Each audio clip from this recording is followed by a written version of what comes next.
ಪಂಚಮಸಾಲಿ ಹೋರಾಟಕ್ಕೆ ಇಲ್ವಾ ಶಾಸಕ ಯತ್ನಾಳ್ ಅವರ ಸಾಥ್ ಅನ್ನುವಂತ ಪ್ರಶ್ನೆ ಹುಟ್ಕೊಳ್ತಾ ಇದೆ. ಅದಕ್ಕೂ ಕೂಡ ಕಾರಣ ಇದೆ.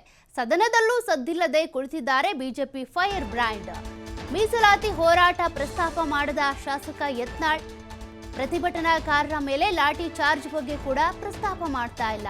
ವಿಜಯೇಂದ್ರ ನಾಯಕತ್ವ ಹಿಮ್ಮೆಟ್ಟಿಸೋದಕ್ಕೆ ಅಷ್ಟೇ ಹೋರಾಟಕ್ಕಿಳಿದಿದ್ರ ಹಾಗಾದ್ರೆ ಅಂತ. ವಿಜಯೇಂದ್ರಗೆ ಹಿನ್ನಡೆ ತರೋದಕ್ಕೆ ಹೊರಟಿದ್ರಂತೆ ಯತ್ನಾಳ್ ಅವರು ಅನ್ನುವಂಥ ಚರ್ಚೆಗಳು ಈಗ ಶುರುವಾಗಿದ್ದಾವೆ. ಕಾರಣ ಅಧಿವೇಶನ ನಡೀತಾ ಇದ್ರೂ ಕೂಡ ಮೀಸಲಾತಿ ಹೋರಾಟಕ್ಕೆ ಸಂಬಂಧಪಟ್ಟಂತೆ ಮಾತನಾಡ್ತಾ ಇಲ್ಲ, ರೈತರ ಪರವಾಗಿ ಧ್ವನಿ ಎತ್ತುತ್ತಾ ಇಲ್ಲ. ಜೊತೆಗೆ ಮೊನ್ನೆ ಅಷ್ಟೇ ಬೆಳಗಾವಿಯಲ್ಲಿ ಲಾಠಿ ಚಾರ್ಜ್ ಆಯಿತು, ಹಾಗಿದ್ರೂ ಕೂಡ ಆ ವಿಚಾರವನ್ನ ಪ್ರಸ್ತಾಪ ಮಾಡ್ತಾ ಇಲ್ಲ. ಹಾಗಾದ್ರೆ ಹಿಂದೂ ಫೈರ್ ಬ್ರ್ಯಾಂಡ್ ಅಥವಾ ಪಂಚಮಸಾಲಿ ಸಮುದಾಯದ ನಾಯಕ ಅಂತ ಗುರುತಿಸಿಕೊಂಡಿರುವಂತ ಯತ್ನಾಳ್ ಅವರು ಸೈಲೆಂಟ್ ಆಗಿರೋದು ಯಾಕೆ? ಕೇವಲ ವಿಜಯೇಂದ್ರ ಅವರ ನಾಯಕತ್ವವನ್ನ ಹಿಮ್ಮೆಟ್ಟಿಸಬೇಕು, ಅವರನ್ನ ಹಿಂದೆ ತಳ್ಳಬೇಕು ಅಥವಾ ಅವರನ್ನ ಅಧ್ಯಕ್ಷ ಸ್ಥಾನದಿಂದ ಕೆಳಗಿಳಿಸಬೇಕು ಅಂತ ಹೋರಾಟ ಕೇಳಿದ್ರ? ವಿಜಯೇಂದ್ರ ಪರ ಹೋರಾಟಗಾರರು ನಿಂತರು ಅನ್ನುವಂಥ ಕಾರಣಕ್ಕೆ ಯತ್ನಾಳ್ ಅವರೇನಾದ್ರೂ ಸೈಲೆಂಟ್ ಆಗಿದ್ದಾರಾ?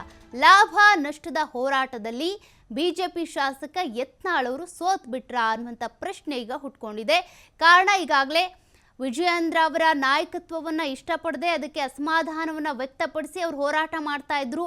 ಜೊತೆಗೆ ವಕ್ಫ್ ವಿರುದ್ಧ ನಾನು ಹೋರಾಟ ಮಾಡ್ತೀನಿ ಅಂತ ಆ ಸಂದರ್ಭದಲ್ಲಿ ವಿಜಯೇಂದ್ರ ಅವರ ವಿರುದ್ಧ ಅಸಮಾಧಾನವನ್ನ ವ್ಯಕ್ತಪಡಿಸ್ತಾನೆ ಬರ್ತಾ ಇದ್ರು. ಹೀಗಾಗಿನೇ ಪಕ್ಷದ ವಿರುದ್ಧ, ನಾಯಕತ್ವದ ವಿರುದ್ಧ ನೀವು ಹೇಳಿಕೆಗಳನ್ನ ಕೊಡಬಾರ್ದು ಅಂತ ಈಗಾಗಲೇ ಶಿಸ್ತು ಸಮಿತಿ ವಾರ್ನ್ ಮಾಡಿ ಕಳಿಸಿತ್ತು. ನಿಮ್ಮ ಹೋರಾಟ ನಡೀಲಿ ಅಂತ ಬೆಂಬಲ ಕೂಡ ಕೊಟ್ಟಿದ್ರು. ಬಟ್ ಈಗ ಯತ್ನಾಳ್ ಅವರು ಫುಲ್ ಸೈಲೆಂಟ್ ಆಗಿದ್ದಾರೆ. 2ನೇ ಹಂತದ ಹೋರಾಟ ಮಾಡ್ತೀನಿ, ಪ್ರವಾಸ ಕೈಗೊಳ್ತೀನಿ ಅಂತ ಹೇಳಿದ್ರು. ಅದ್ರ ಬಗ್ಗೆನೂ ಮಾತಿಲ್ಲ, ಪ್ರಸ್ತಾಪ ಇಲ್ಲ.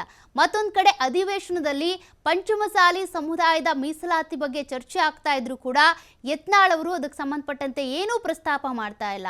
ಬೆಳಗಾವಿಯಲ್ಲಿ ಲಾಠಿ ಚಾರ್ಜ್ ಆದ್ರೂ ಕೂಡ ಸಮುದಾಯದ ಪರವಾಗಿ ಯಾವಾಗಲೂ ನಿಲ್ತಾ ಇದ್ದಂಥ ನಾಯಕ ಈಗ ಮಾತ್ರ ಸೈಲೆಂಟ್ ಆಗಿದ್ದಾರೆ. ಹೀಗಾಗಿ ಸಾಕಷ್ಟು ಅನುಮಾನಗಳಿಗೆ ಎಡೆ ಮಾಡಿಕೊಡ್ತಾ ಇದೆ ಯತ್ನಾಳ್ ಅವರ ವರ್ತನೆ. ಹಾಗಾದ್ರೆ ವಿಜಯೇಂದ್ರ ಅವರ ವಿರುದ್ಧ ಮಾಡಿದಂಥ ಹೋರಾಟನ ಇದು ಅನ್ನುವಂಥ ಪ್ರಶ್ನೆ ಹುಟ್ಕೊಂಡಿದೆ.